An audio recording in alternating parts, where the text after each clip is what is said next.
Have you ever been told that you were too loud, that you can't sing or shouldn't sing, or that you're just too much?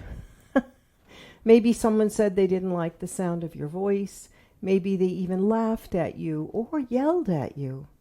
Maybe a sibling was teasing you and meant no harm, but the message stuck anyway. Be quiet. Don't speak. Don't sing. These moments, especially when we are young, can echo throughout our lives. We literally make them our truth.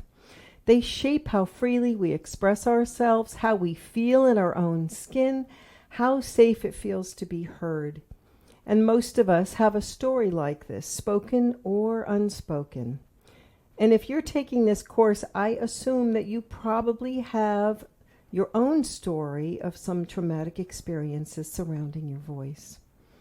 You might even feel like it's very difficult to fully express yourself without hitting blocks or a wall. As I said in an earlier video, my trauma came from growing up in an alcoholic family dynamic. And in that environment, healthy emotional expression wasn't modeled or encouraged by my parents.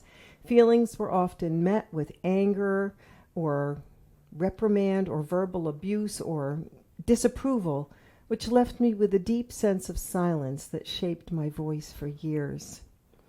From an early age, the perception of our voices become colored by what we learn about making sounds.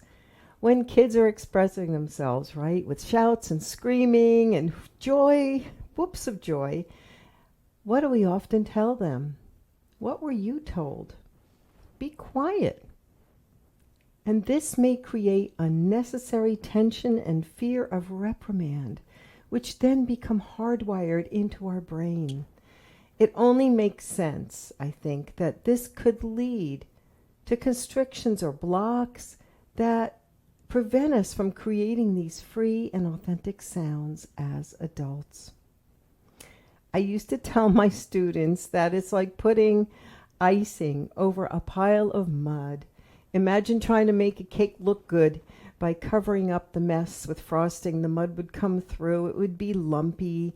The foundation underneath might even crumble or dissolve, right? You can put all the icing in the world on top of it, but it's not going to last. Similarly, you can learn techniques and exercises to expand your voice, to help with vocal empowerment. But if the root issue is still present, if the emotional and physical blockages aren't addressed, your voice might never realize the fullness of its flow. It may sound good on the surface, but the foundation will probably always be a little shaky, and it won't be able to fully shine through.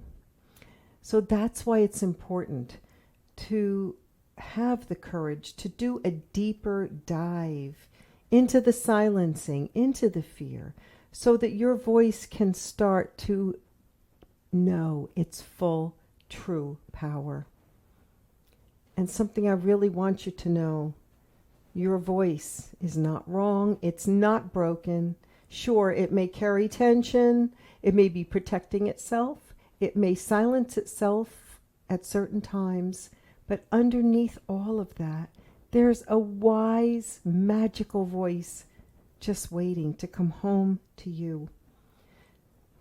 In this next video now, we're going to reconnect with that part of you who first received that message, the younger you, and offer her or him a new story.